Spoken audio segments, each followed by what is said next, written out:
سے پہلے تو میں ایران کے لوگوں کو، وہاں کے جو فوجی ہیں، وہاں کے جو لیڈرشپ ہے، ان کو سلام پیش کرنا چاہتی ہوں.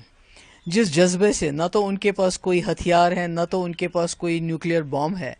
ان کا سب سے بڑا ہتھیار ان کا ایمان ہے اور جو ان کا شہادت کا جذبہ ہے. جس طرح سے انہوں نے یہ لڑائی لڑی کہ آخر کار، ابھی تو خالی چمن گویا ہو رہی ہے، مگر مجھے پورا یقین ہے کہ انہوں نے امریکہ جیسے سپر پاور کو اور اس کا جو بغل بچہ ہے اسرائیل، ان کو گھٹنوں پہ لایا. اور امریکہ نے نہ چاہتے ہوئے بھی اس وقت جو اسلامک کنٹریز ہے اس میں ایران کا رتبہ بہت اونچا ہو چلا گیا.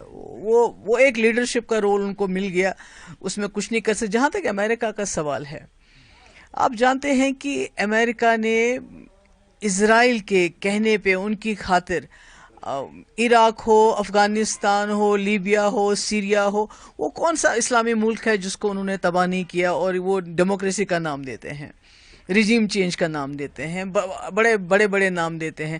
پر اصل میں اگر دیکھا جائے تو آج اگر امریکہ اپنا یہ سبق یاد رکھے گا کہ انہوں نے جنگ میں اپنی ٹانگ ڈال کے، اپنی ٹانگ اٹکا کے، انہوں نے اپنی جو پریسٹیج تھی.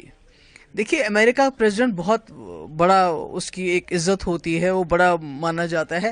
پر جب سے ٹرمپ آئے، انہوں نے اس امریکہ پریزیڈنٹ کی پوزیشن کو اتنا بلیٹل کیا ہوا ہے، اتنا سبورٹ کیا ہوا ہے، اس کو خود بھی پتہ نہیں کہ میں آج کیا کہہ رہا ہوں اور ابھی کیا کرنے والا ہوں. تو مجھے لگتا ہے یہ پوری دنیا کے لیے خطرے کی گھنٹی ہے، خاص کر جو اسلامک ممالک ہیں، جنہوں نے اس کانفلکٹ میں، جب ایران اور اس کا آپس میں تھا، انہوں نے زبانی خرچہ چلایا، زبانی کہا. باقی حالانکہ بہت کچھ کر سکتے ہیں کیونکہ پیٹرول ہے، باقی ہتھیار ہیں ان کے پاس، وہ اس کا استعمال کر سکتے تھے، پر انہوں نے اس کا استعمال نہیں کیا. مگر مجھے خوشی ہے کہ ایران نے جو جس کو کہتے ہیں کہ شیر خدا حضرت علی، ان کی پیروکاری میں کا انہوں نے ثبوت دیا اور بالکل اس کو فالو کر کے شہادت کو ترجیح دی. اور اسی شہادت نے آج ایران کو سرخ رو کیا کہ آج امریکہ جیسا اتنا بڑا سپر پاور اور عراق، یہ اسرائیل جیسا جو پورا، جس کو کہتے ہیں ولن آف دا ہول ورلڈ، جس نے ہر جگہ تباہی مچائی ہے، فلسطین میں اتنی تباہی مچا رہا ہے 2 سال سے، کوئی کچھ کہتا نہیں، اس کو بھی انہوں نے گھٹنوں پہ لایا.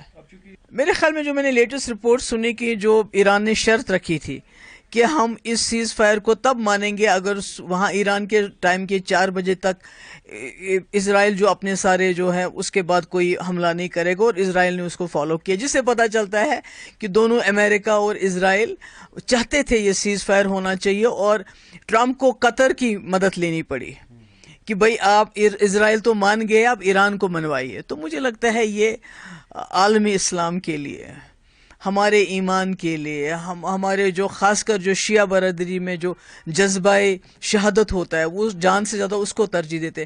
میں کہتی ہوں ان کے لیے یہ بہت ہی جو ہے مبارک دن ہے.